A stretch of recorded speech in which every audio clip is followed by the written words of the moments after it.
మనుగూరు మున్సిపాలిటీలో సమస్యలు తాండవిస్తున్నా మున్సిపాలిటీ అధికారులు కనీసం స్పందించడం లేదని గ్రామస్తులు ఆవేదన వ్యక్తం చేస్తున్నారు. ఎన్నిసార్లు ఉన్నత అధికారులకు చెప్పినా కనీసం స్పందన లేదంటున్నారు. ఇప్పుడు వారి మాటల్లో విందాం. సంవత్సరానికి అంటే ఒక నెలకు వచ్చేసి 30 లక్షల చొప్పున నిధులు మంజూరు చేశారు. అలా మనుగూరు మున్సిపాలిటీకి 3 కోట్ల రూపాయల చిలుకు సుమారు నిధులు వచ్చాయి. అలా నిధులు వచ్చిన వాటిల్లో ఈ రోజు వరకు కూడా మనుగూరు మున్సిపాలిటీ పరిధిలో ఉన్నటువంటి అన్నారం కానీ, రాయగూడెం కానీ, కమలాపురం కానీ, కొత్తకొండాపురం కానీ, కోటకట్ట కానీ, రాజపేట కానీ, విఠలరావు నగర్ కానీ, సుందరయ్య నగర్ కానీ, భగత్ సింగ్ నగర్లో కూడా ఎక్కడ కూడా సైడ్ డ్రైనేజీలు నిర్మించిన పాపాన పోలే. మున్సిపాలిటీలో పారిశుద్ధ్య సమస్యలు పేరుకుపోయి ప్రజలు అనేక రకాల విషజ్వరాలతోని బాధపడతా ఉన్నప్పటికీ మనుగూరు మున్సిపాలిటీ అధికారులు కనీసం స్పందించే పరిస్థితి లేకపోవడం చాలా దారుణమైన పరిస్థితి.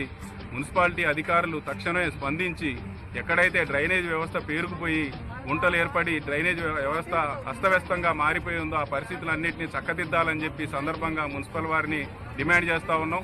అదేవిధంగా ప్రజాప్రతినిధులు స్పందించి తక్షణమే ఏదైతే వరదలు వచ్చి ఆ డ్రైనేజ్ వల్ల డ్రైనేజ్ పేరుకుపోవడం వల్ల నీటిపారుదల అస్తవ్యస్తంగా ఉండటం వల్ల వరదలు వస్తూ ఉన్నాయో సుందరయ్య నగర్ ప్రాంతంలో ఎక్కడైతే వరదలు వస్తూ ఉన్నాయో అలాంటి వరదల ప్రాంతాలను గుర్తించి తక్షణమే డ్రైనేజ్ వ్యవస్థను మెరుగుపరచాలి.